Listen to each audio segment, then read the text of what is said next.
the details of the package under mission Atmanirbhar Bharat. First, the Honorable FM and MOS will brief, then we will take some questions from you. Over to Finance Minister.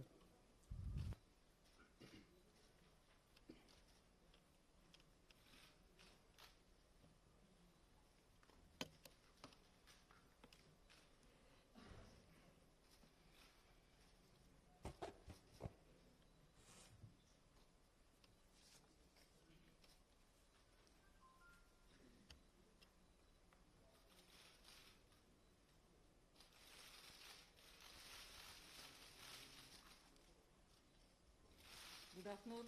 Can you hear me with my mask or should I remove it? Are you okay? It's better now?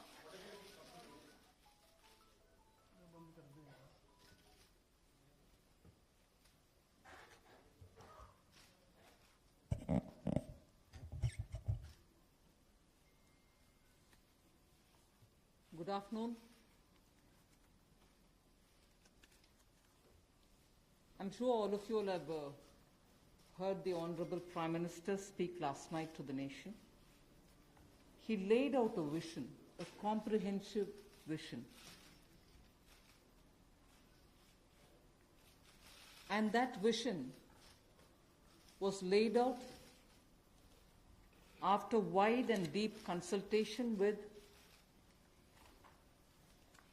several sections of our society. And these discussions were held at various levels, with various ministries, and also gradually taken up to the level of the Prime Minister's office.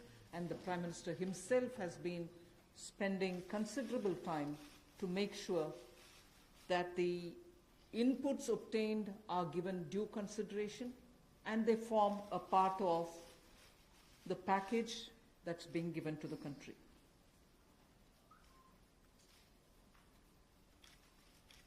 Essentially, this is to spur growth and to build a very self-reliant India. And that's where this whole initiative is called as Atmanirbhar Bharat Abhiyan. And the word Atmanirbhar India is the one which you will be hearing me say quite often. I know, coming from South India, a lot of people wondered what it actually meant. So for their benefit, I'll just say what it means in the 4 languages, subject of course to perfectionist corrections. Suya Sarbu Bharadam in Tamil, Suya Adharita in Telugu, Suyam Asarittan in Malayalam, and Swayam Avalambita in Kannada. Subject to correction, it may not be the perfect translation, but something to take it closer to what it means. So Atmanirbhar Bharat is what we are talking about.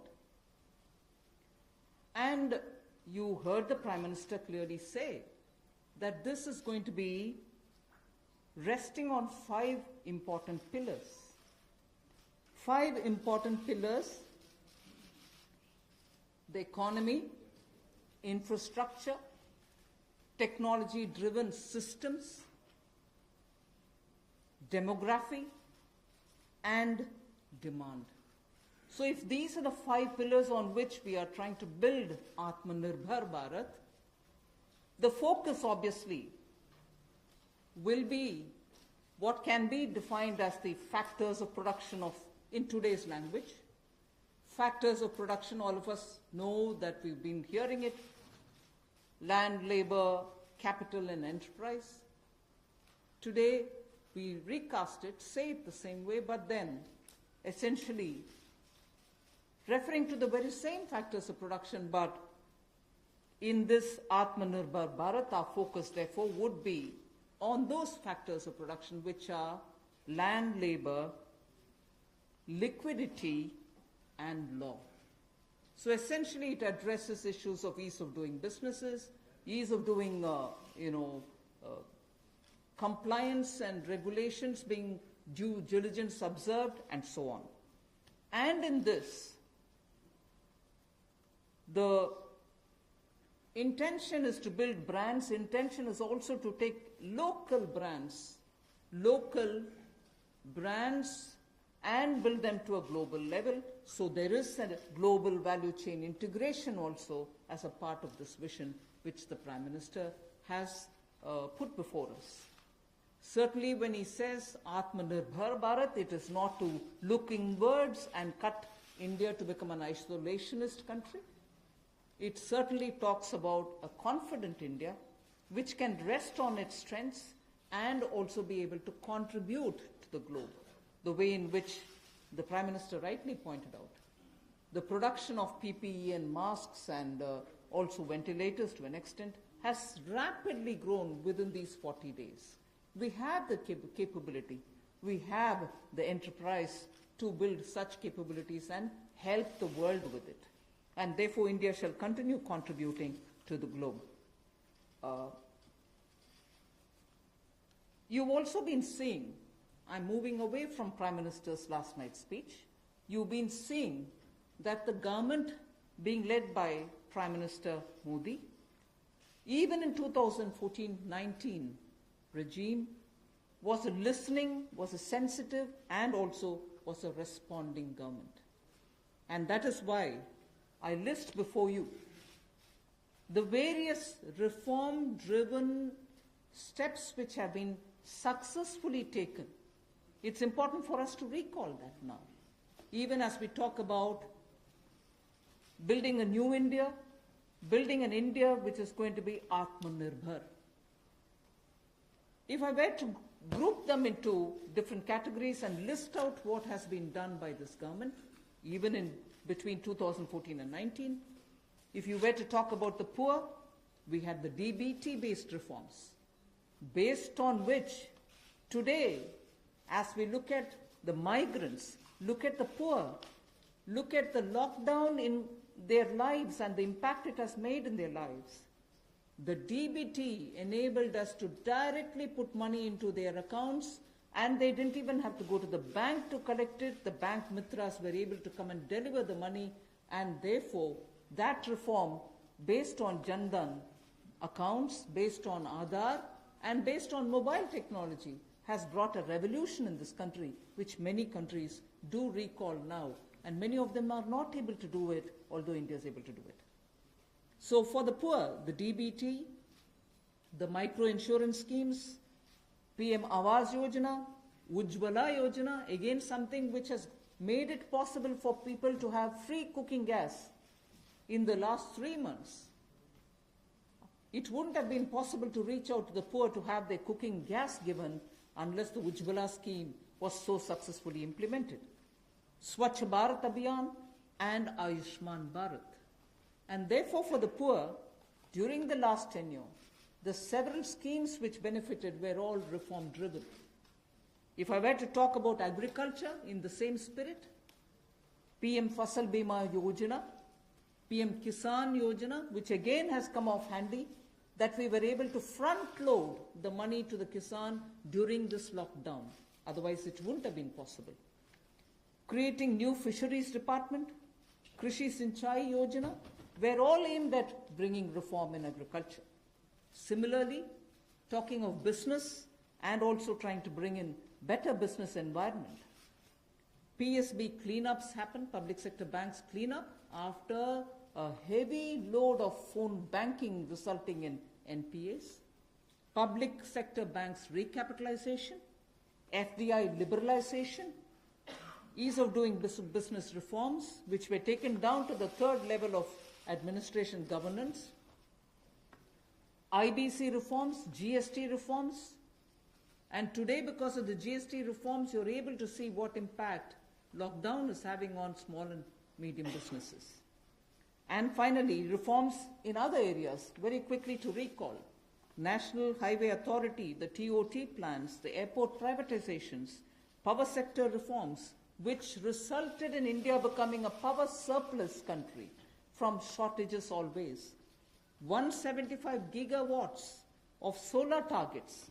Out of 86 gigawatt has already been achieved out of that number. And cleaning up of the coal mine sector. These are all things which I would want to recall here before we talk about what we are offering in the Atmanirbhar Bharat. This is the foundation. This is the credential with which the Prime Minister has always been on the side of reform, reform for better living in this country, ease of living in this country.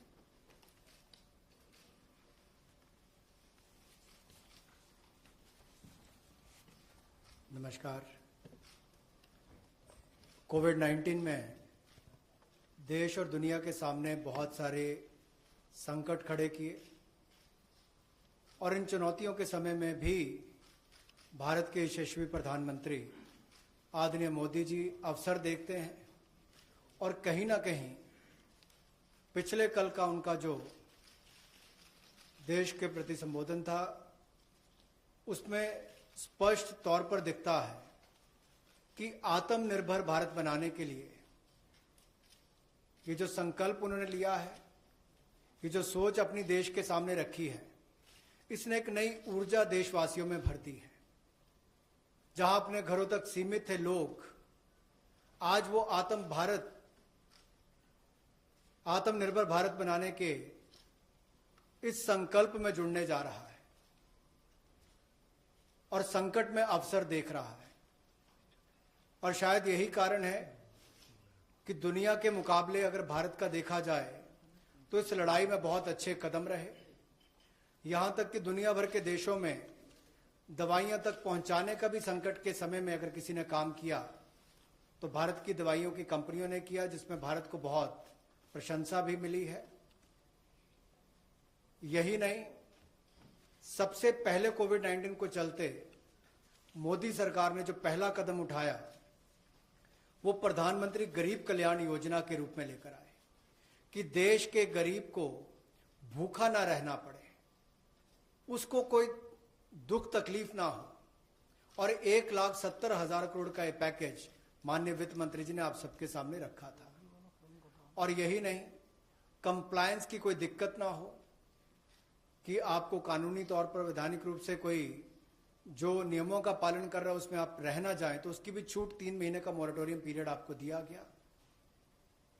फिर RBI के माध्यम से भी घोषणाएं हुई जिसमें liquidity का फायदा आप सबको मिला, देश के करोड़ों लोगों को।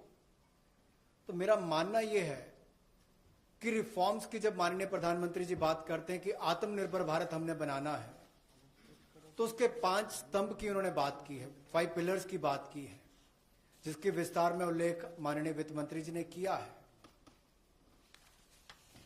मैं एक बात इसमें और कहना चाहता हूं कि ये जो हम इकोनॉमी की बात करते हैं, अर्थव्यवस्था की बात करते हैं, पहला स्तंभ आधारभूत ढांचा हमारा ऐसा हो जो आधुनिक हो।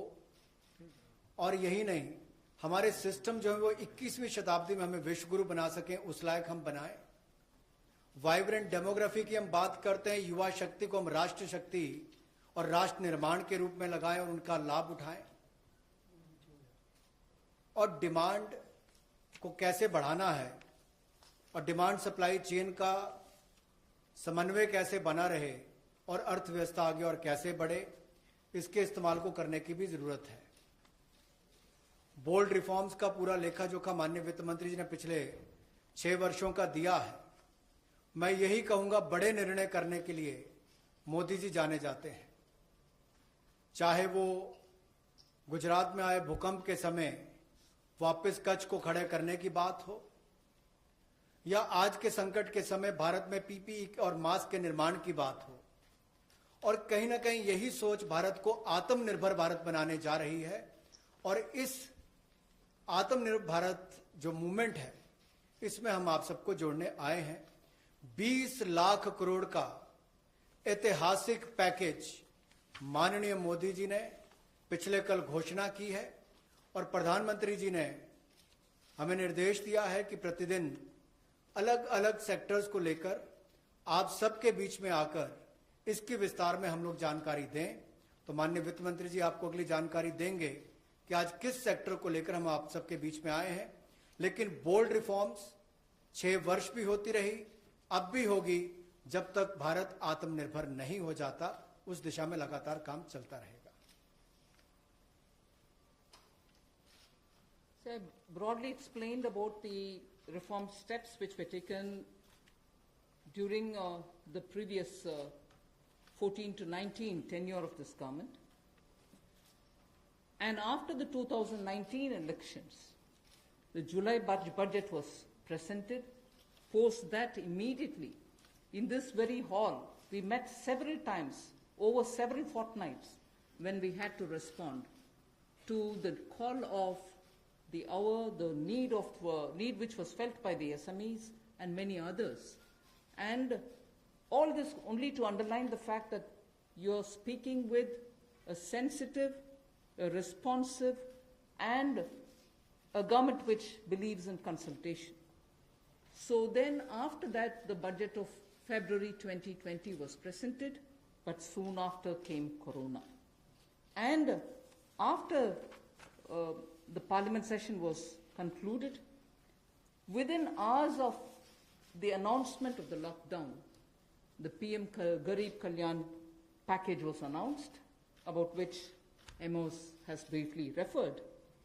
The numbers are something which are worth recalling here because we are going to have to build on that.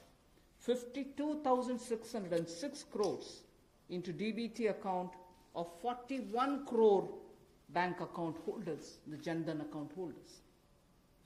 18,000 crore worth grain and pulse transfers happened, in which 48 lakh metric tons of wheat and rice have been distributed, costing 69 crores, to 69 crore account ration card holders. 71,738 metric tons of pulses have been distributed to 6.25 crore card holders. Aside from this, non-card holders have also been distributed grains. And I mentioned a minute ago about the Ujjwala scheme, which helps distribution of free cylinders. Divyang and old age pensioners have all been also given assistance. So after the lockdown, within a couple of hours, meaning within a day or two, we came with that announcement of the Garib Kalyan package.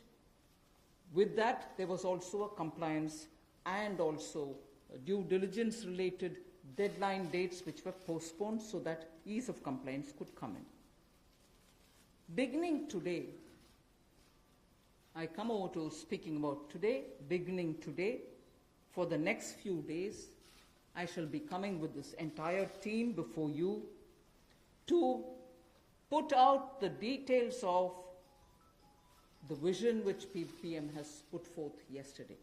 So PM's vision for a self-reliant India, we will come with the details in various tranches beginning today, and we shall not forget in each of the tranches that we're talking about that we do have a responsibility towards the poor of this country, towards the needy of the country, towards the migrant workers of this country, the Divyang and the aged. So the tranches will of course be for all our convenience, suitably bringing grouped items which have some correlation.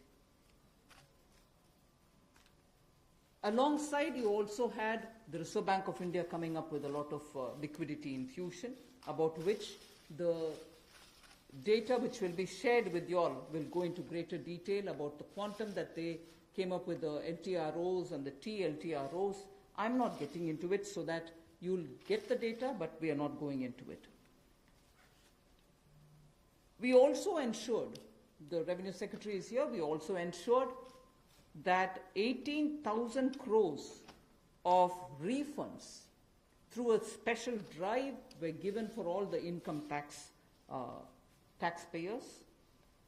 Drawback were also given the payments. So the intention being liquidity should be in the hands of the people. For all those who have up to 5 lakhs of refund dues, we cleared it. 14 lakh taxpayers have benefited because of that. So with that said, Today, the tranche has about 15 different measures, 6 of which pertain to the micro, small and medium enterprises. कुटीर लघु उद्योग के लिए 6 ऐसे कदम हम उठाएंगे.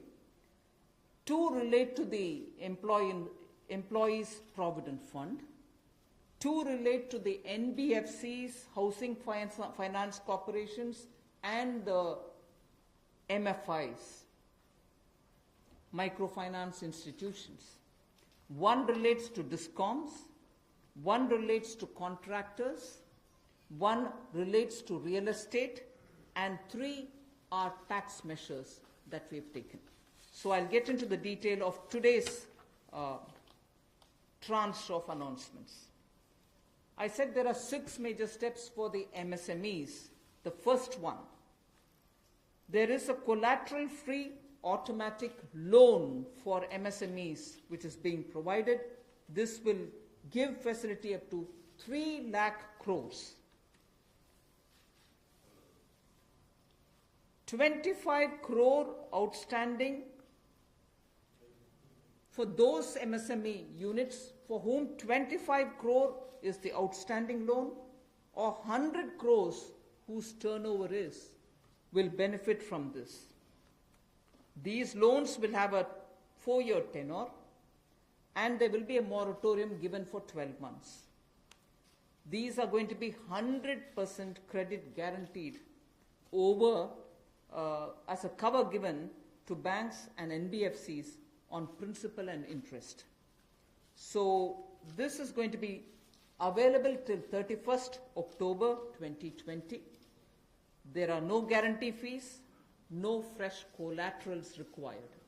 So I guess this will benefit 45 lakh units so that they can resume their business activity and also safeguard jobs.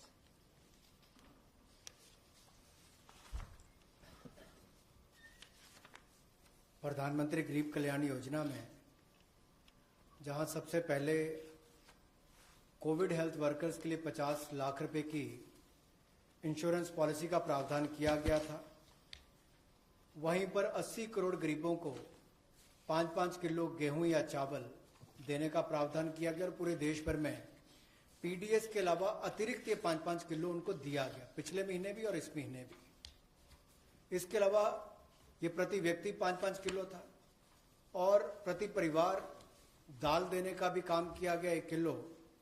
और इसके अलावा जो हमारे वृद्ध, विधवा, दिव्यांग हैं उनको भी जनधन खातों में सीधा पैसे डाले गए. 500 रुपये, 1000 रुपये उनको टोटल डाला गया.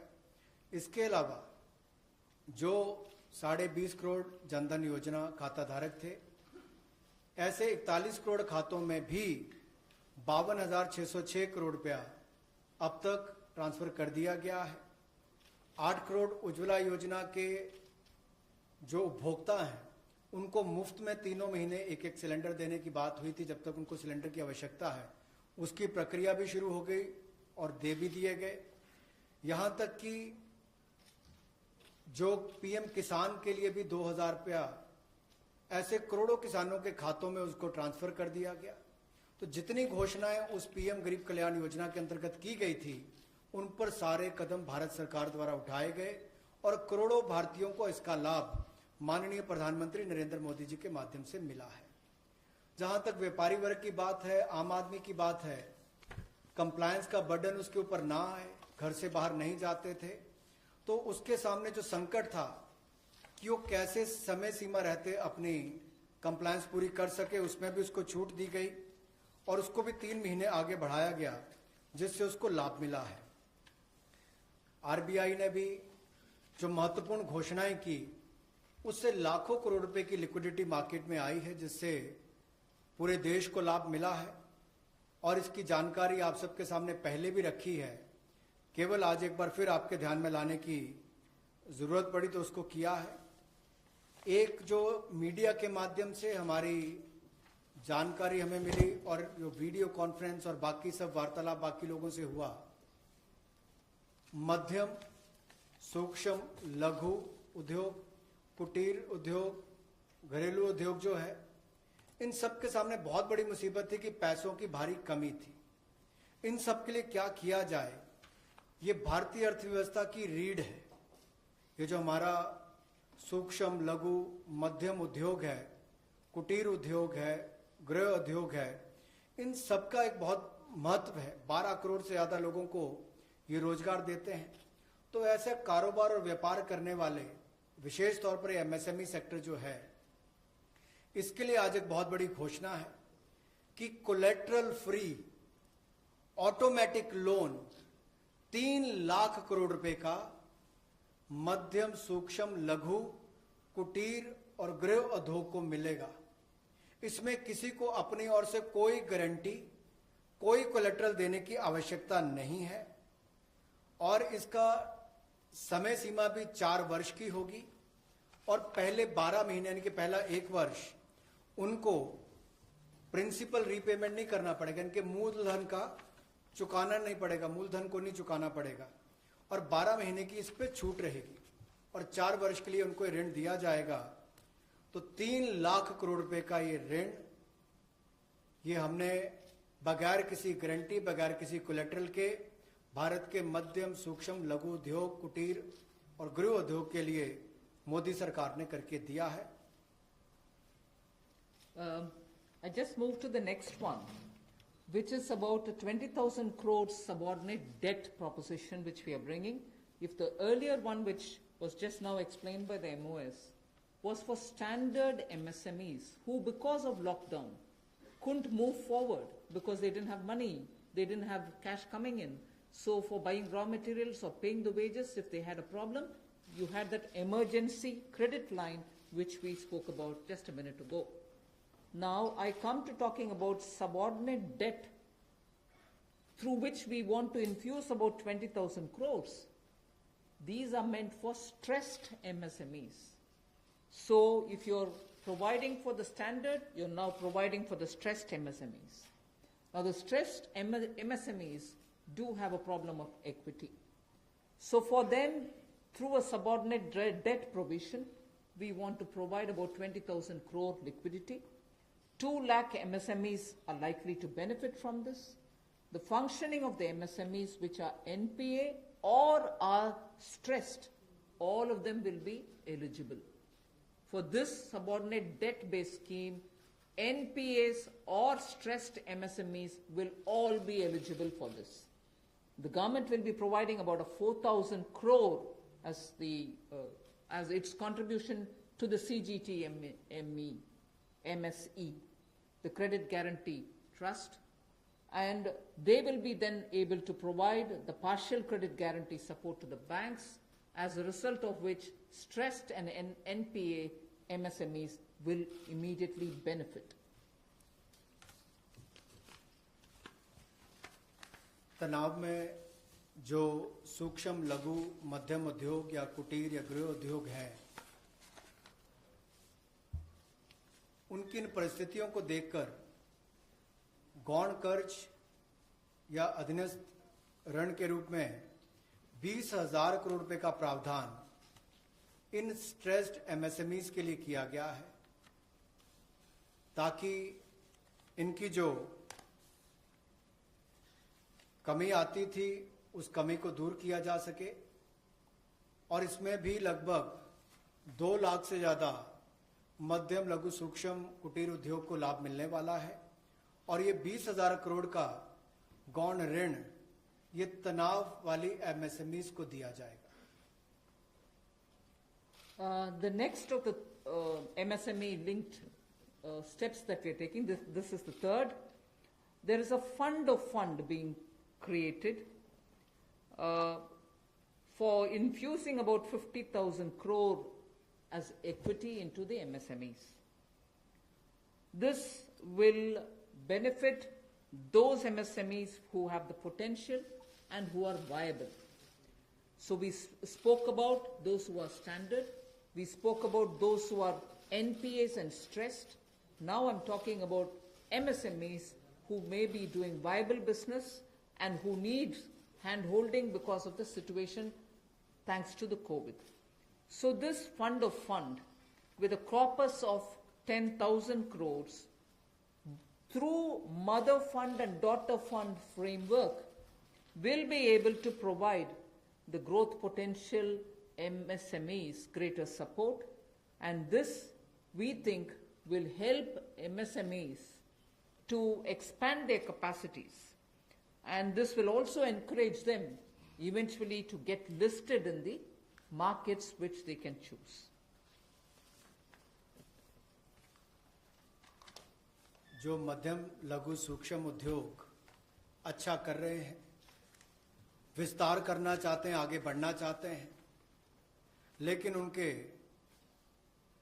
आकार को बढ़ाने की, क्षमता को बढ़ाने की सुविधाएं नहीं मिल पाती थी, तो उसके लिए फंड्स ऑफ फंड्स का प्रावधान किया गया है और इस फंड्स ऑफ फंड्स के माध्यम से 50,000 करोड़ की इक्विटी इन्फ्यूजन होगी, ये हम करने जा रहे हैं।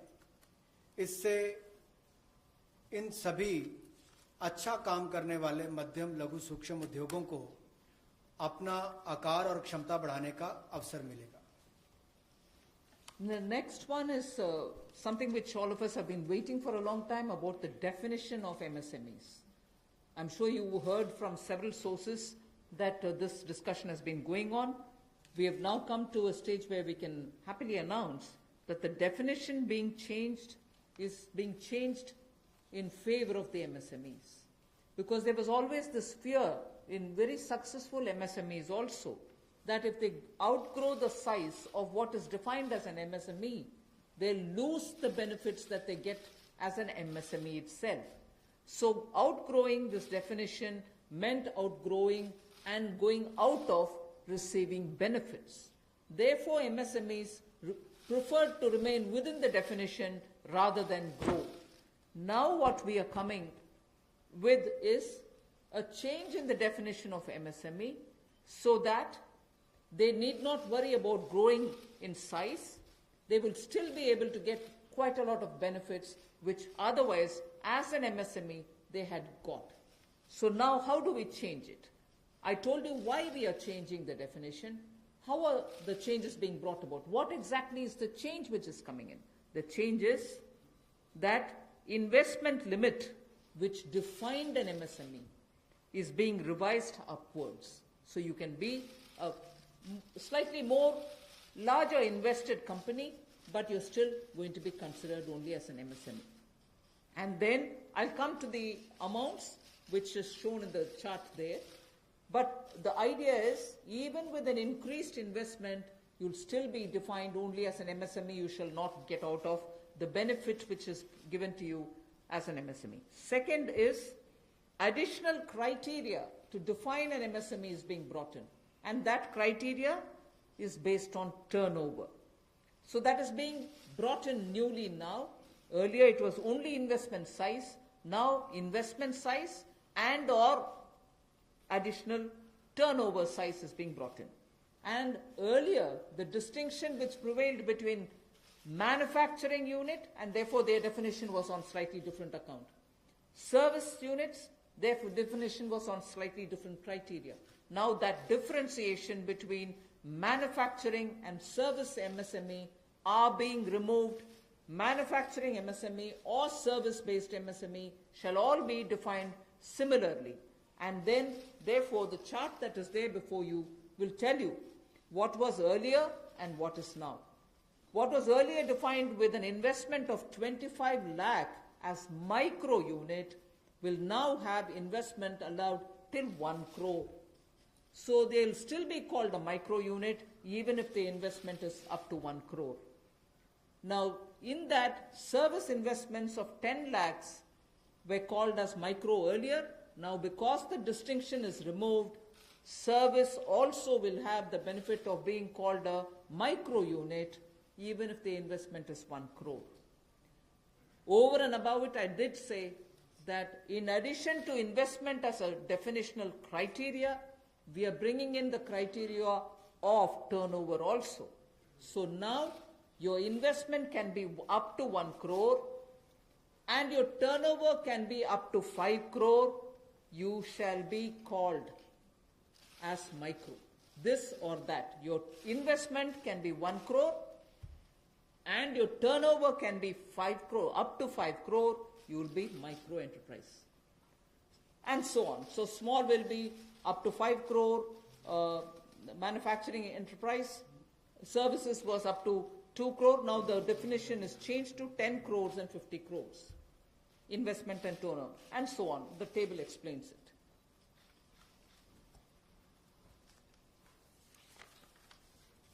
सूक्ष्म लघु मध्यम उद्योग में इसकी परिभाषा में कम दहलीज होने के कारण ये लगातार संकट रहता था कि अगर हम इससे बाहर जाएंगे तो हमें जो हमारे बेनिफिट्स मिलते हैं, लाभ मिलते हैं, उससे हाथ धोना पड़ेगा।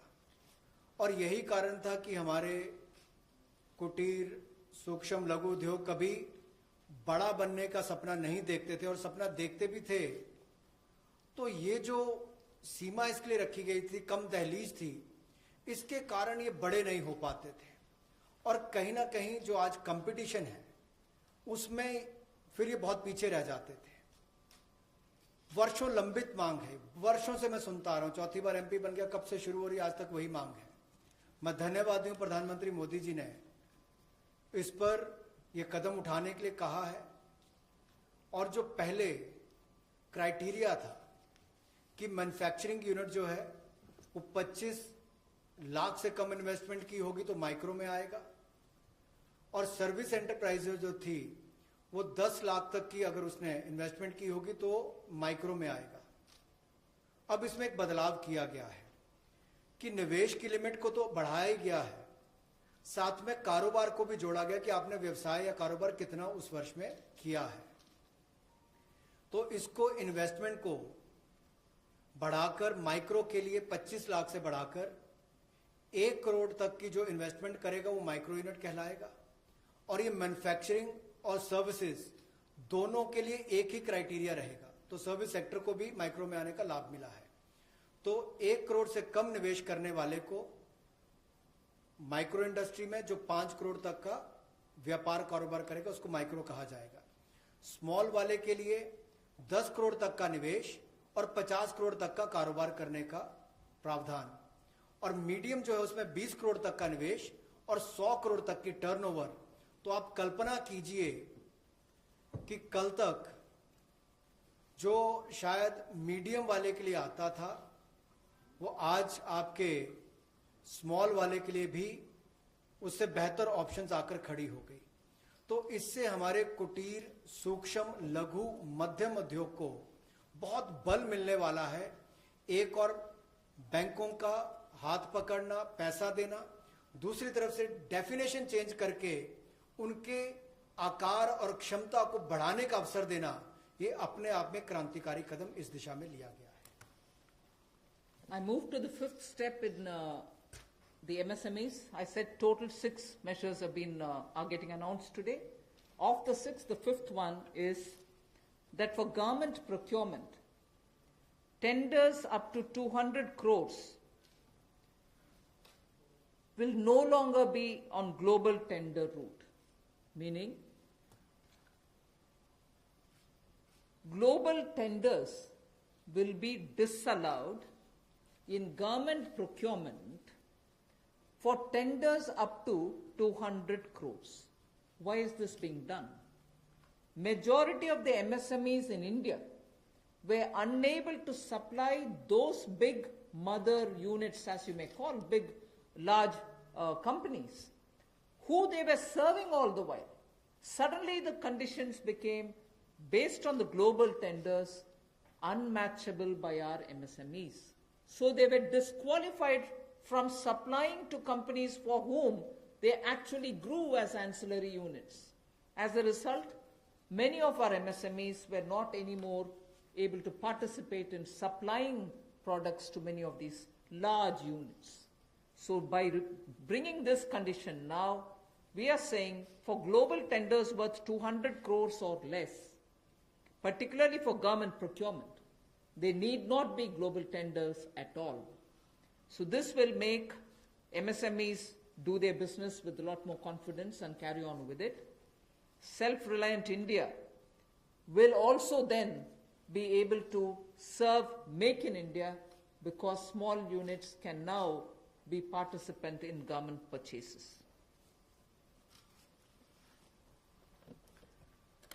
पिछली 2 स्लाइड्स में भी आपने देखा होगा कि कुटीर सूक्ष्म लघु मध्यम उद्योग के लिए जो बड़े कदम उठाए गए हैं, 3 लाख करोड़ के कोलेटरल फ्री और कोई नई गारंटी दिए बिना एक और से ऋण उपलब्ध करवाना, उसके अलावा जो बाकी कदम उठाए गए और उनकी परिभाषा बदलने का काम भी किया गया, तो ये कदम उससे एक और स्तर ऊपर है कि ये सब बदलने के बाद उनको कामकाज जब मिले तो कंपटीशन में कहीं ना कहीं अनफेयरनेस जो होती थी उसमें हमारे लोकल उद्योग वो पीछे रह जाते थे। तो लोकल को बल, लोकल से ग्लोबल तक जाने की बात जो कल तक प्रधानमंत्री जी ने कही, उसी दिशा में एक ये कदम है। लोकल के लिए वोकल भी, लोकल को बल भी, लोकल से ग्लोबल भी। तो ये इसीलिए ग्लोबल टेंडर्स जो हैं ये 200 करोड़ तक से कम वाले जो हैं, इसमें यानी कि 200 करोड़ से कम वाले में ग्लोबल टेंडर्स नहीं होंगे। इसमें हमारे सूक्ष्म लघु मध्यम उद्योग को लाभ मिलेगा और कहीं ना कहीं आत्मनिर्भर भारत की जो हम बात करते हैं उस दिशा में कदम ये भी उठाया गया है। The sixth step towards MSMEs is post-COVID, trade fairs, exhibitions are going to be very difficult.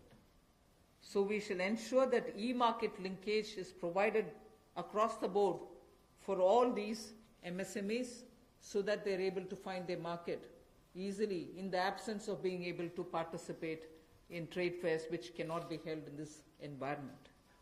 Also, very importantly, Government of India and also CPSEs, where there are receivables by MSMEs, we now announce that within the next 45 days, all their receivables will be cleared.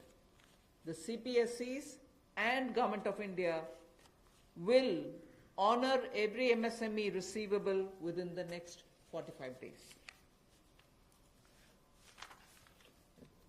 इसी तरह से एक बार फिर कुटीर सूक्ष्म लघु मध्यम उद्योग के लिए ये जो चुनौतियां कोविड-19 के समय शुरू हुई कि घरों तक सीमित होना पड़ा और आप कहीं जाकर सामान बेचने में दुविधा आती थी, तो ई मार्केट लिंकेज करने की बात की, क्योंकि ई कॉमर्स का आजकल जमाना भी आया है, वो भी होगा। और इसके अलावा व्यापार मेलों में कैसे वो इन्वॉल्व हो सके, उनका शामिल होना हो, प्रदर्शनियों में उनकी पार्टिसिपेशन हो सके, इसके लिए कदम उठाए जाएंगे। और जो हमारे सार्वजनिक केंद्र उपक्रम है उसमें जो अगर उनके कोई पेंडिंग पेमेंट्स है, सरकारी है या पीएसयूज में है, उनको भी अगले 45 दिनों में बल देकर वापस उनकी पेमेंट हो, ऐसा प्रयास किया जाएगा ताकि जल्द से जल्द उनकी पेमेंट हो, ताकि उनको राहत मिल सके। I now move to talking about EPF. You were aware during the Pradhan Mantri Garib Kalyan package, some measures were extended for the EPF. In that, we had said units which have 100 workers, 90% of whom are earning less than 15,000 rupees, will be able to draw from their EPF from the funds because they needed money in their hands. We have now, and for the 3 months, the payment of EPF also was given relaxation. What I would now like to say before you is liquidity relief is being given for all EPF establishments. In this, 12% which is paid by the employer and 12% by the employee contribution. We extend the support which Government of India gave for another 3 months. We had given it till for March, April, and May up to May 2020. The payments were made into their eligible accounts by Government of India for March, April, and May. Nearly 3.6 lakh establishments benefited from this. liquidity relief of 2,500 crores to 72.22 lakh employees is now being proposed to be provided by extending this contribution for the next 3 months also. June, July and August 2020, the EPF contribution will be paid by Government of India, and this shall provide 2,500 crore liquidity support.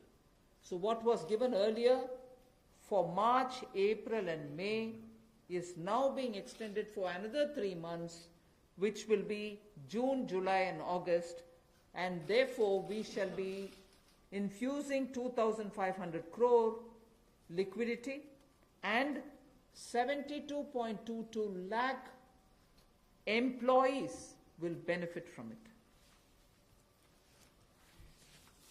1,70,000 crore के प्रधानमंत्री गरीब कल्याण package में एक सुविधा दी गई थी कि EPF जो है, प्रोविडेंट फंड जो है, वो 12% जो कर्मचारी उसका भी और जो नौकरी देने वाला उसका भी 12% भारत सरकार देगी।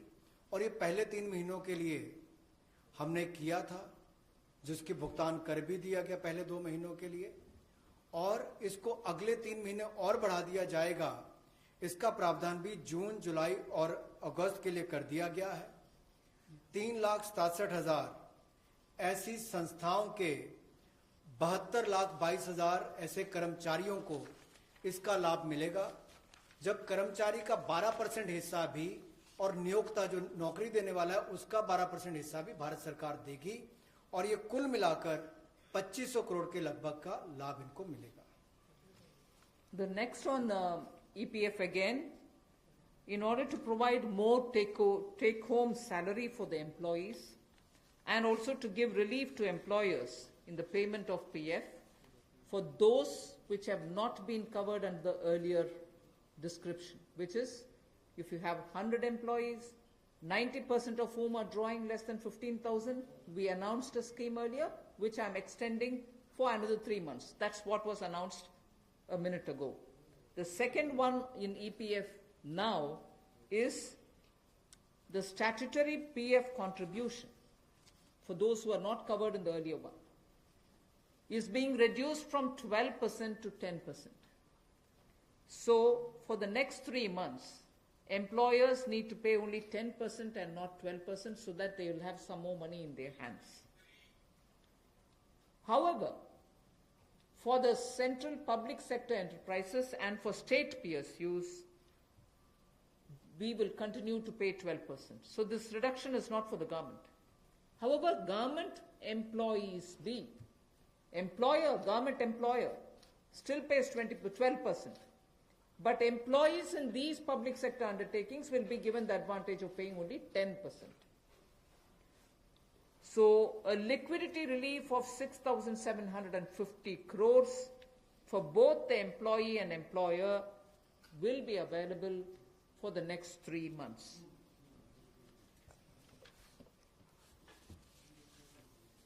एक और प्रावधान, क्योंकि आज के समय पैसा कर्मचारी के हाथ में भी कैसे ज़्यादा हो, इसमें भी एक बड़ी राहत देने का प्रयास इसमें किया है कि जो ईपीएफ कंट्रीब्यूशन है, जिनका ईपीएफ का योगदान है, वो ऐसे संस्थानों के लिए और कर्मचारियों के लिए 12% से कम करके 10% अगले 3 महीनों के लिए किया गया है। इससे कर्मचारी भी और संस्थान दोनों को लाभ मिलेगा। लेकिन जो सरकारी हमारी संस्थान है, सेंट्रल पीएससीज हैं, इनके लिए 12% ही रहेगा, उसमें कोई बदलाव नहीं किया गया है। तो इससे कुल मिलाकर 6,750 करोड़ रुपए का लिक्विडिटी सपोर्ट इनको मिलेगा और एक तरह से 6,750 करोड़ रुपया ज्यादा इनके हाथ में आएगा। The next one is about non-banking financial companies, housing finance corporations, and microfinance institutions. We have been hearing in spite of a lot of steps which the RBI took, in spite of all the provisions that we made between the July budget and the February budget, it was felt that the NBFCs were not able to get enough resources. And particularly, some NBFCs which were not very highly rated had particular difficulties in comparison to the others. So, Government of India now launches a 30,000 crore special liquidity scheme. Under the scheme, investment will be made in both primary and secondary market transactions where investment grade debt papers, this is not infusing equity, this is taking and buying debt papers of NBFCs, housing finance corporations and microfinance institutions, and not high quality debt papers, they can be investment quality also. So this we expect will have an impact on those struggling NBFCs who need money to carry on with business, and these NBFCs are also those who have been funding MSMEs. So in order for these NBFCs to keep their network of MSMEs served, this infusion is absolutely necessary, and these securities with which you're going to buy these debt papers will be fully guaranteed by Government of India. They will be fully guaranteed by Government of India. We hope that this will also bring in a lot of difference for NBFCs who have access to small and micro units, and therefore we want to ease the flow of credit through these NBFCs who have only not so good debt papers in their hands.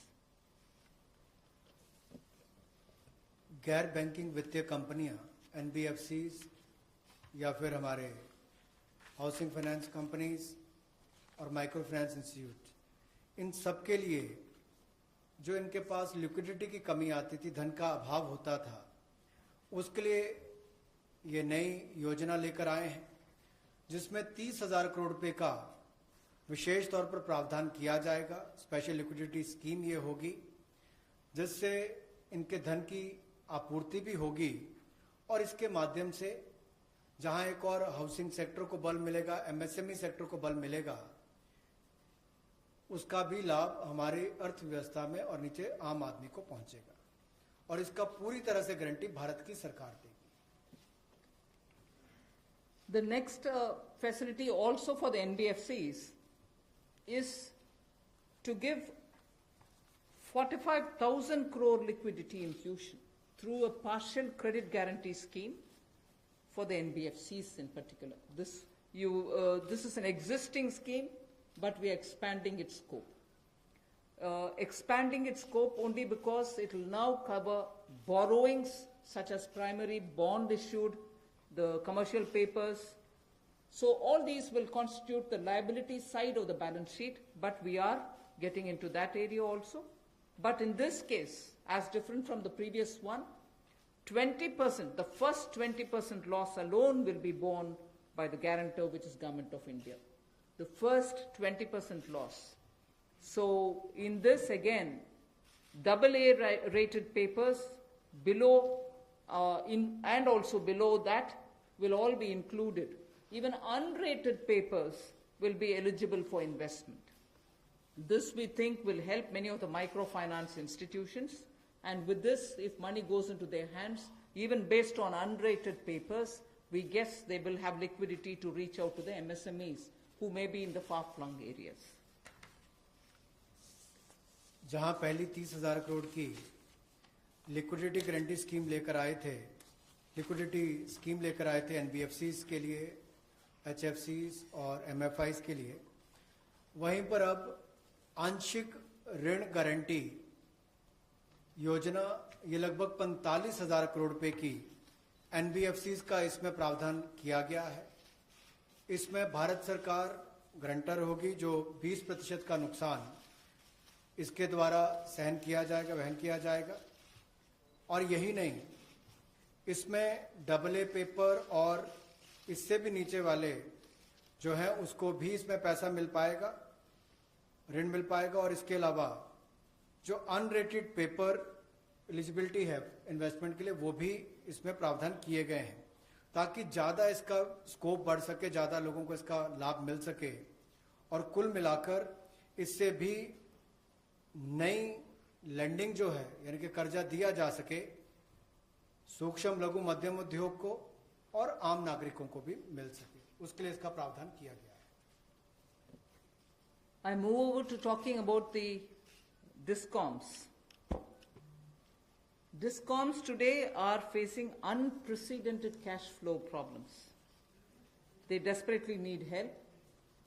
Otherwise, they are unable to pay the power generating companies. You know, all the states, DISCOMs are in serious crisis.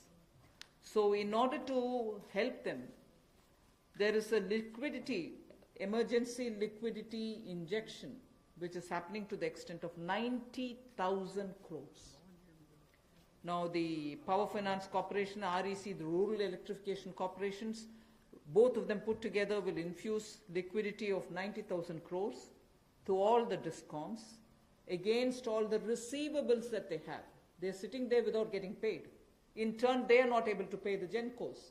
In turn, the GENCOs are wondering where they will have more money to pay for producing electricity. And at a time when we are talking about Atmanirbhar Bharat, at a time when we are also rightly claiming the credit for having made India a surplus power generating country, we've reached a stage where DISCOMs don't have money because they're sitting with receivables. So we are now making a provision, a one-time provision, for PFCs and RECs to infuse that money into the DISCOMs against their receivables, and who in turn, this will be done with the state issuing guarantees. The guarantee, the amount which is being infused on guarantees being given by states. Now, obviously, having received that infusion of money, the DISCOMs will pay the GENCOs. GENCOs in turn will clear their dues and keep the cycle moving. Now, what does this do to the customer? The customer, we want the benefit to be passed on to the customer. We are in fact telling the central public sector generation companies that they shall give rebate to those DISCOMs which shall pass these benefits to the final customer.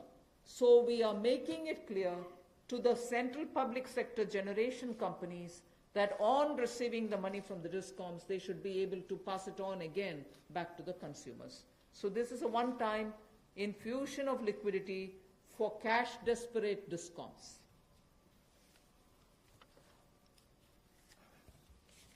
बिजली वितरण कंपनियों की आय में जो भारी कमी आई है और लेनदारी जो इनके कई राज्यों से बढ़ी है, उसके कारण भी ये अभूतपूर्व नकदी प्रवाह की स्थिति इनको देखनी पड़ रही है। इन परिस्थितियों में आम उपभोक्ता को भी नुकसान ना हो, बिजली उत्पादन करने वाले भी और बिजली वितरण करने वाले भी इस अभूतपूर्व समस्या में कहीं उलझकर ना रह जाएं, इसके लिए 90,000 करोड़ रुपए का प्रावधान डिस्कॉम्स के लिए किया गया है, बिजली वितरण कंपनियों के लिए किया गया है। और ये 90,000 करोड़ रुपया जो बिजली वितरण कंपनियों को दिया जाएगा वो पावर फाइनेंस कॉरपोरेशन और रूरल इलेक्ट्रिफिकेशन कॉरपोरेशन के माध्यम से दिया जाएगा।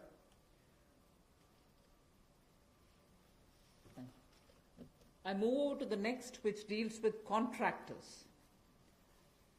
All Government of India agencies, such as the railways, road transport, highways, CPW, etc., will now give 6 months extension without any cost to the contractors, so that extension should cover construction work or goods and services contracts that they have with central government agencies.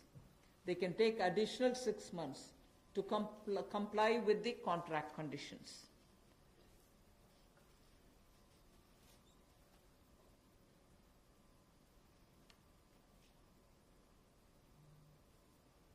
I didn't get it.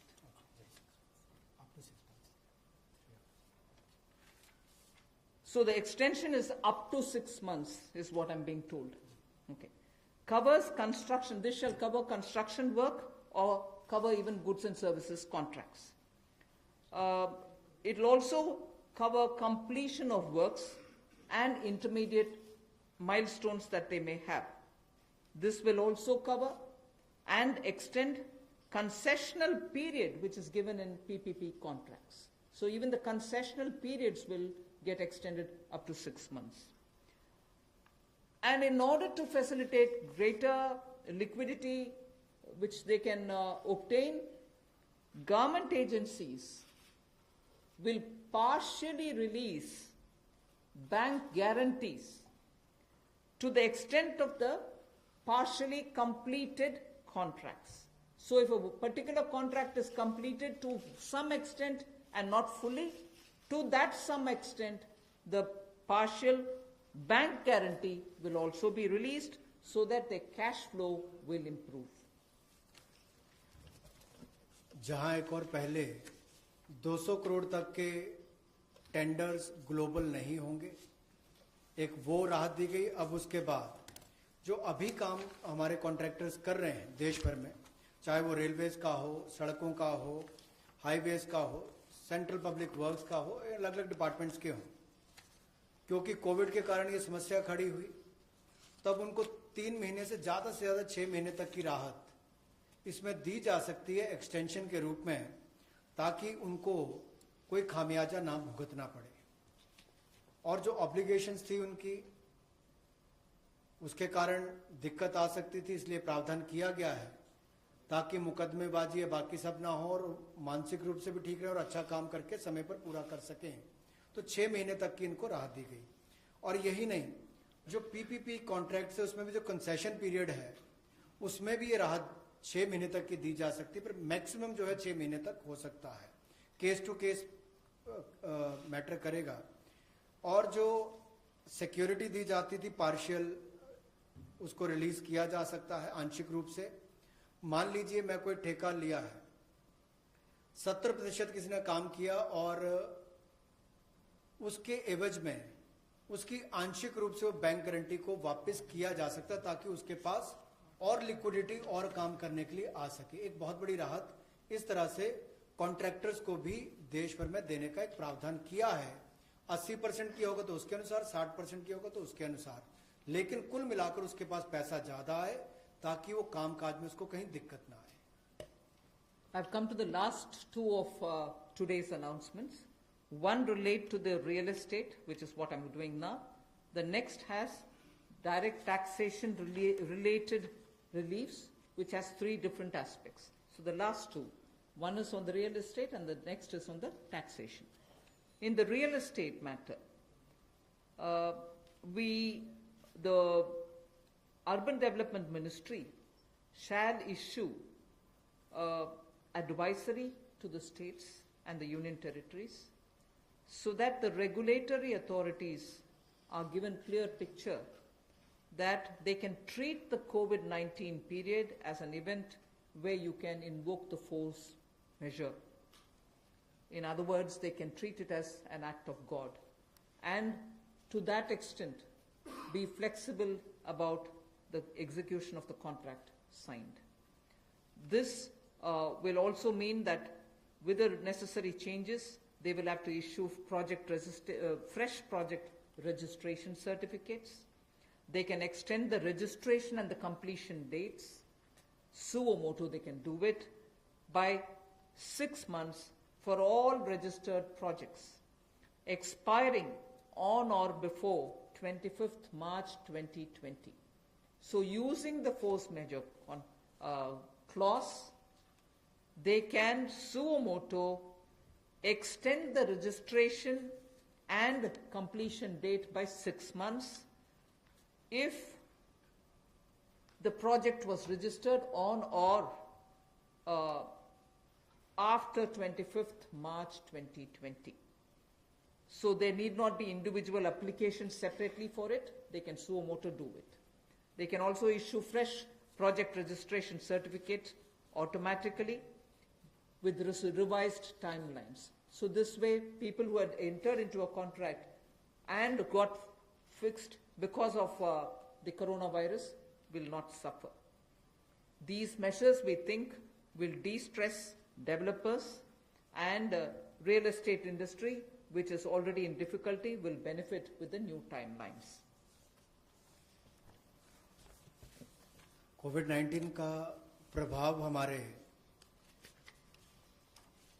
Real estate projects पर भी पड़ा होगा और इसके लिए ही ministry of housing and urban development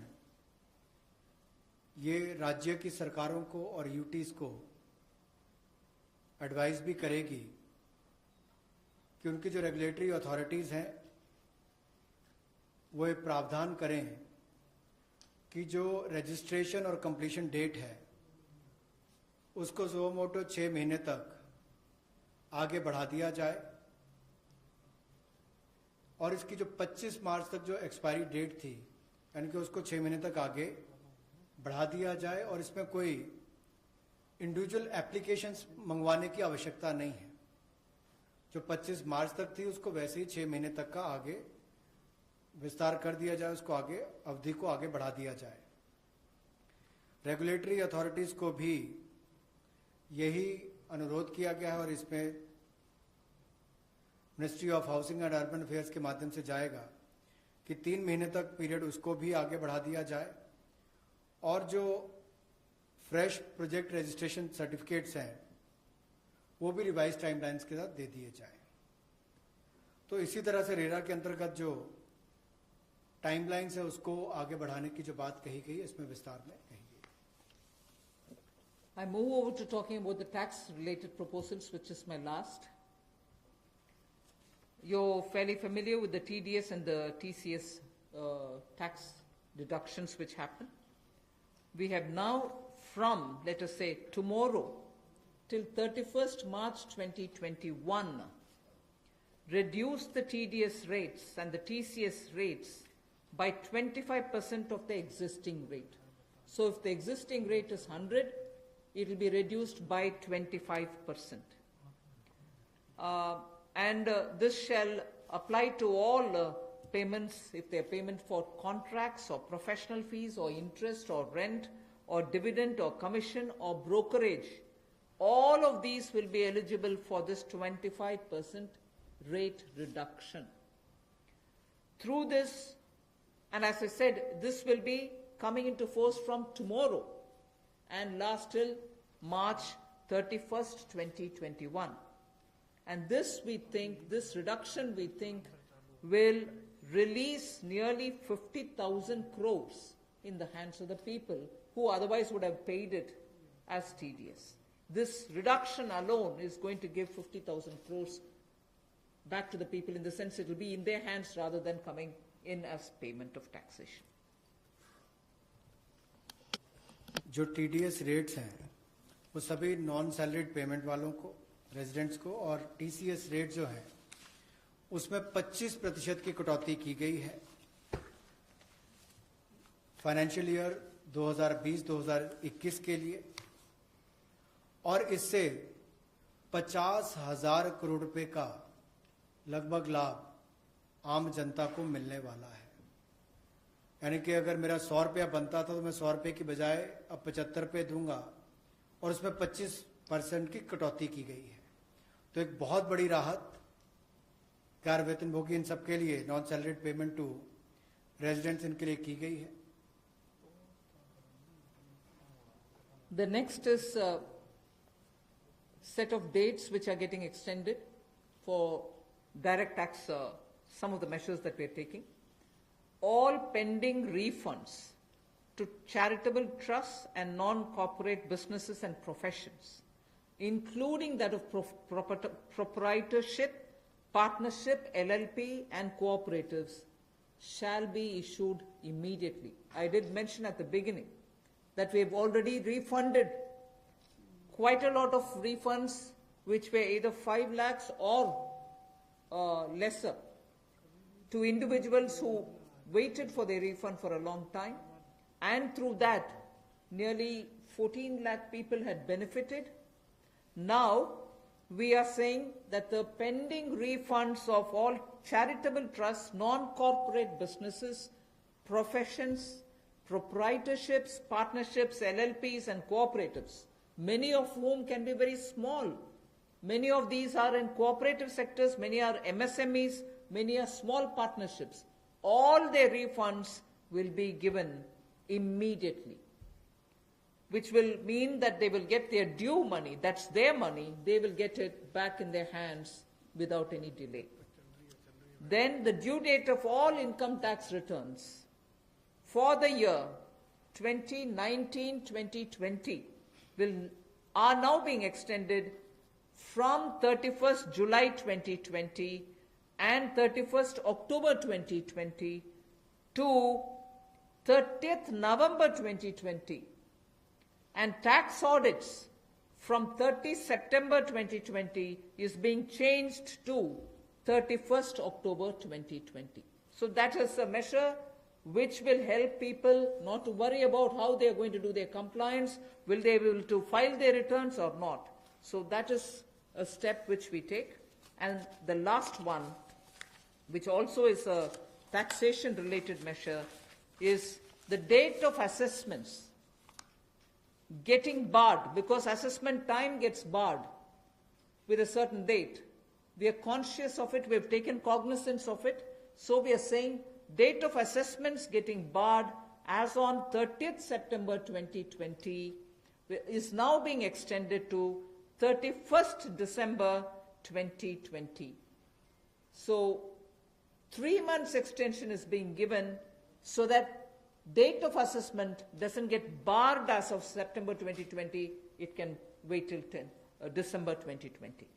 And also, those getting barred on 31st March 2021, we are saying this in advance, those getting barred as of 31st March 2021 are being extended to 30th September 2021. They're a clear, again 6 months extension for those March. We are telling that in advance. 31st March 2021, which we are getting debarred, will now be moving over to 30th September 2021. And the last point that I would want to share with you all for this evening is, you know, we've launched this Vivad Se Vishwas scheme for making payment, and there was a component that you had to pay 10% extra if it is beyond a certain date. Now, without any additional amount which is to be paid, in total, the whole Vivad Se Vishwas scheme is getting extended up to 31st December 2020. And for this extension, no extra payment is being asked. So the entire Vivad Se Vishwas moves over to 31st December 2020. 5 lakh तक के refund 14 lakh से ज़्यादा लोगों को अब तक वापस कर दिए गए थे। उसके अलावा जो उससे ऊपर वाले उसकी भी प्रक्रिया शुरू, और बहुत सारे लोगों को वो भी वापस कर दिए गए हैं जो रिकॉर्ड समय के अंदर किए गए। अब इसके अलावा जो पेंडिंग रिफंड्स हैं, चाहे वो चैरिटेबल संस्थाओं के हों, ट्रस्ट के हों, या नॉन कॉरपोरेट बिजनेस या प्रोफेशंस के हों, यानी कि प्रोप्राइटरशिप, पार्टनरशिप, एलएलपी, कोऑपरेटिव्स, इनको भी जल्द ही इनके रिफंड्स इशू कर दिए जाएंगे ताकि पैसे की कमी कहीं पर ना आए। इनकम टैक्स की रिटर्न के लिए जो ड्यू डेट थी वित्तीय वर्ष 2019-20 के लिए, उसको 31 जुलाई 2020 और 31 अक्टूबर 2020 से बढ़ाकर 30 नवंबर 2020 कर दिया जाएगा, और टैक्स ऑडिट को भी 30 सितंबर 2020 से बढ़ाकर 31 अक्टूबर 2020 कर दिया जाएगा। जहां तक डेट ऑफ असेसमेंट की बात है, ये भी वर्जित हो रही थी 30 सितंबर 2020 को, इसको भी एक्सटेंड कर दिया जाएगा 31 दिसंबर 2020 तक, और जो वर्जित हो रही थी 31 मार्च 2021 को, इसको 30 सितंबर 2021 तक बढ़ा दिया जाएगा। मैं एक बार फिर कह देता हूं, जो डेट ऑफ असेसमेंट्स जो बार हो रही थी 30 सितंबर 2020 को, उसको 31 दिसंबर 2020 तक बढ़ा दिया गया है, और जो बार हो रही थी 31 मार्च 2021 को, उसको 30 सितंबर 2021 तक बढ़ा दिया गया है। विवाद से विश्वास स्कीम बजट के समय भी हम लाए थे, लेकिन अभूतपूर्व परिस्थितियों के चलते इसको भी जिनको पेमेंट करनी है कोई अतिरिक्त पेमेंट ना किए बिना, एडिशनल अमाउंट दिए बिना इसको 31 दिसंबर 2020 तक एक्सटेंड कर दिया गया है, ताकि आप 31 दिसंबर तक पेमेंट कर सकते हैं। उसमें आपको कोई अतिरिक्त पेमेंट नहीं करनी पड़ेगी। मैं धन्यवाद करना चाहूँगा फाइनेंस मिनिस्टर का, MOS फाइनेंस का, for detailed briefing to all of us on these particular subjects. Madam, with your permission, 2 questions we are going to take online and 4 questions we can take from the hall here. So first I take the question online. How does the government plan to finance rupees 20 lakh crore stimulus? Maybe this is a question I should answer after I finish all my announcements on the various tranches. But government has also given a slightly altered schedule, the borrowing schedule. So that is one of the ways, that is, I repeat, that is one of the ways in which we are also expecting to finance. But the other details about how exactly are we going to get financing this will be probably more appropriately answered after we finish announcing all the tranches. Number 14.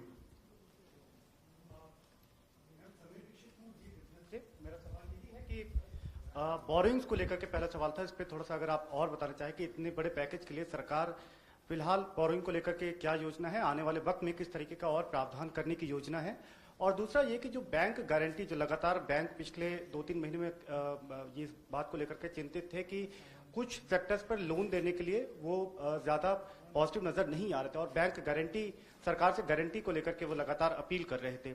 ऐसे में आपको लगता है कि इस बड़े package के बाद में बैंक की तरफ से लोन देने की शुरुआत हो पाएगी और लिक्विडिटी फ्लो की जो कोशिश है उसको कामयाबी मिलेगी? मैं आपके सेकंड क्वेश्चन को जवाब दे देती हूँ, बट फर्स्ट क्वेश्चन अब शायद दोबारा बोलना पड़ेगा, मैं ध्यान से शायद सुने नहीं। सेकंड क्वेश्चन के लिए मैं जवाब ये दे रही हूँ कि ये गारंटी का विषय जो आपने उठा रहे हैं कि बैंक से भी मांग था, उसके लिए तो आज गारंटी का विषय भी हमने घोषणा कर चुके हैं।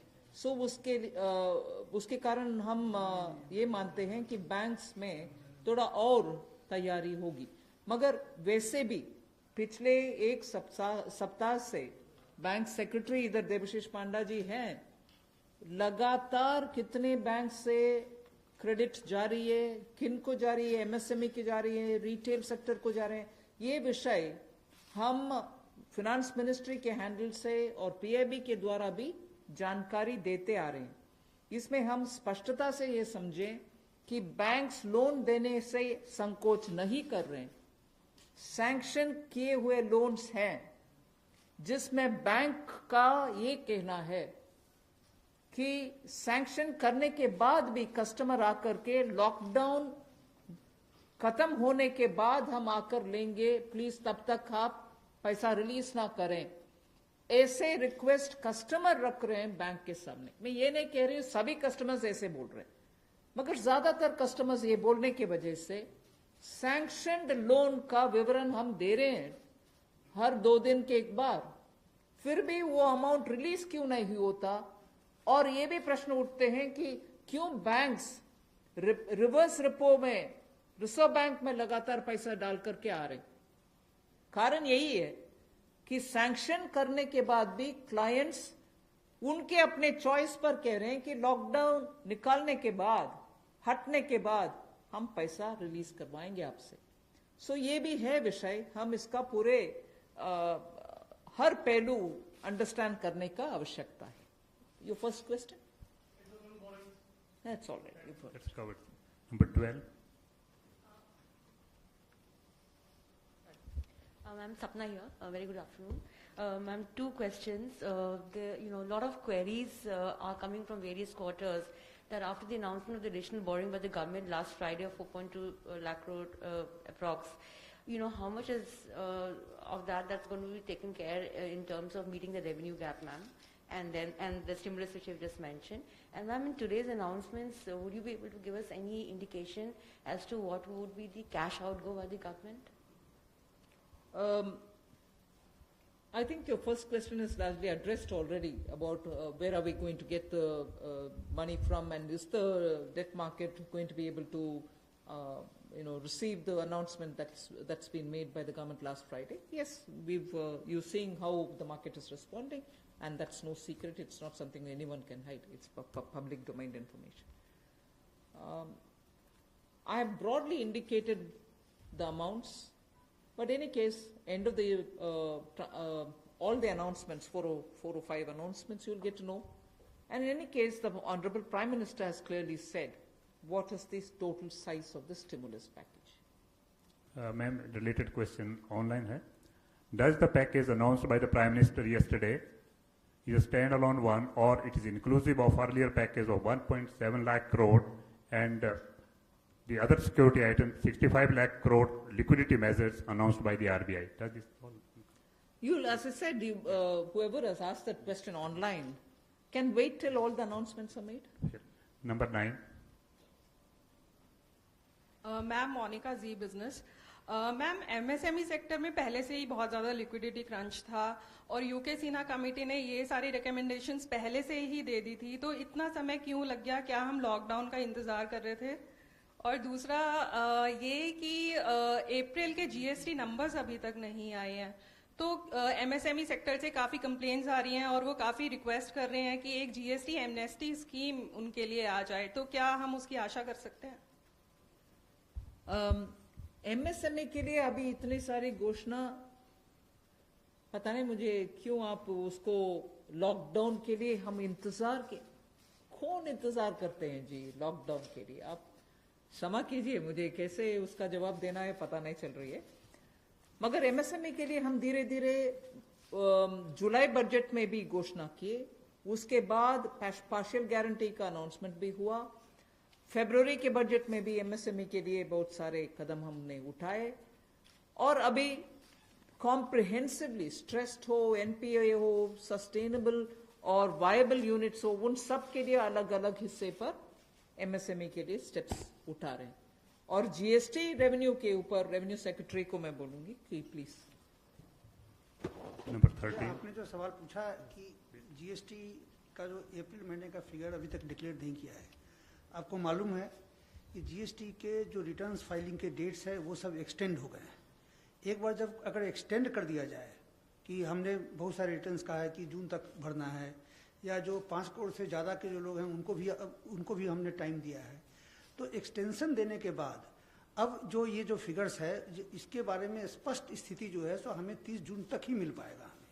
तो इसीलिए हम लोगों ने उस फिगर को अभी तो जो लोग पैसे दे पा रहे हैं वो दे पा रहे हैं, बाकी लोग 30 जून तक उनको अवधि दी गई है, उसके बाद ही हमें स्पष्ट स्थिति मालूम पड़ेगा कि कितना पैसा आया, किन लोगों ने रिटर्न फाइल किया है। जहाँ तक कि आपने एमएसएमई की बात की, जीएसटी रिफंड इस एक महीने में, अप्रैल महीने में टोटल इस फाइनेंशियल ईयर में अब तक करीब 11,000 करोड़ लोगों को जीएसटी का रिफंड दे दिया गया है। 11,000 करोड़ एक महीने में, और उसकी संख्या भी मैं बताऊं अगर तो करीब 27,000 लोगों को आईजीएसटी का रिफंड मिला है, और जो बाकी जो जीएसटी का जो रिफंड है करीब 1,39,000 लोगों को जीएसटी का रिफंड मिला है।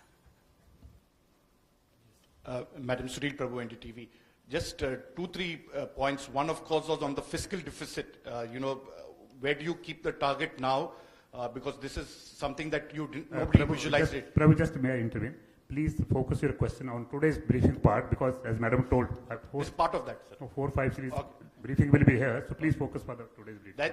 That is one part of it, madam. The fiscal deficit and, the states asking for FRBM and, certain measures which you have been part of the deliberations in that aspect. The second is that when you say the EPF and this package that is being given to MSMEs, especially, there is unemployment that is taking place. How are you going to safeguard that, through various measures vis-a-vis this, and what exactly is the outlay that we are envisaging in terms of from the finance minister? You've actually sort of spread like a bird's eye view of what's going to come. So I might want you to wait for the next announcements. 33. That's why I said it's spreading. 33. Ma'am मैं शैलेश हूँ ANI से। Ma'am MSME को लेकर आपने तमाम announcement करे हैं, उसमें 2-3 तो क्लैरिफिकेशन चाहूँगा। एक तो जो एमएसएमई की डेफिनेशन आपने चेंज करी है, उससे कितनी कंपनीज को बेनिफिट होगा, और जो 200 करोड़ से ऊपर के जो टेंडर हैं, जो फॉर ग्लोबल टेंडर्स आते थे, कितने लोग जो हैं उससे, कितने ग्लोबल टेंडर्स उससे बाहर हो जाएंगे। और मैम एक सवाल मेरा ये है कि जो आज आपने अनाउंसमेंट करा है और जो इंफ्रास्ट्रक्चर का 1 लाख करोड़ का जो आप लोगों ने टारगेट करा है, उसमें से कितना इसमें अनाउंस हुआ है या अलग है कुछ? मैं ये प्रश्न जो आपने उठाया ग्लोबल टेंडर के विषय में, कोई बाहर नहीं होंगे लोग, इसमें पार्टिसिपेट करने के लिए हम कदम उठा रहे हैं ना। अगर ग्लोबल टेंडर का आवश्यकता नहीं है, जिसके वजह से स्मॉल एंड मीडियम इंडस्ट्रीज उसमें भाग लेना मुश्किल समझ रहे हैं, हम उस रिक्वायरमेंट को ही हटा दिया कि ग्लोबल टेंडर कॉल फॉर ना करें, जिससे 200 करोड़ से कम वाले गवर्नमेंट प्रोक्योरमेंट में एमएसएमई भाग लें। एक्सक्लूशन नहीं है, इंक्लूशन होगा। Last question 104। वो आंकड़ा मैं बाद में दूंगी। अभी the intention of that definitional change is to have more companies remain as micro, small and medium enterprises. Growing के वजह से वो इस definition से बाहर ना हो जाएं, इसके लिए कितने यूनिट बेनिफिट होंगे, if anybody of the secretaries have that information they can give, नहीं तो हम आपको कैलकुलेट करके देंगे कितने यूनिट इससे दोबारा एमएसएमई के डेफिनेशन के अंदर आएंगे। मैं आमिर हूं न्यूज नेशन से। एक ब्रॉड पिक्चर को लेकर के एक सवाल है कि जो लॉकडाउन की स्थिति हुई उसके बाद से अब तक भारतीय अर्थव्यवस्था को कितना नुकसान पहुंच चुका है, और दूसरा ये कि जो ये आपका स्टिमुलस पैकेज है 20 लाख करोड़ का, लॉकडाउन की स्थिति आगे भी बढ़ती है अगर, और ये स्थिति ऐसे ही बनी रहती है, तो इससे इसको कितना अर्थव्यवस्था को फायदा पहुंचेगा और कितना अब तक नुकसान अर्थव्यवस्था को हो चुका है? आप दोनों प्रश्न इतना स्पेकुलेटिव प्रश्न पूछ रहे हैं, मेरे से जवाब देना मैं आसान नहीं समझ रही हूँ। अगर lockdown continue, how can I answer? 1 second, lockdown के वजह से क्या नुकसान हुआ आंकड़ा करने के लिए अभी समय नहीं है। हम रिस्पॉन्ड कर रहे हैं जिससे न्यू इकोनॉमी उभर कर आना है और सभी स्ट्रेंथ के साथ उनके बिजनेस रिवाइव करना है, उस रास्ते पे हम चल रहे हैं। इसीलिए I can't answer even your first question. I'm sorry.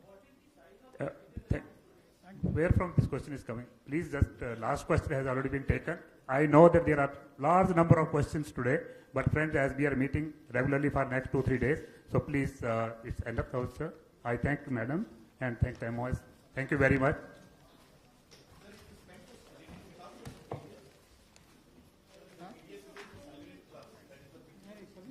No, everybody, regular salary वाले भी, non-regular salary वाले भी. It's not.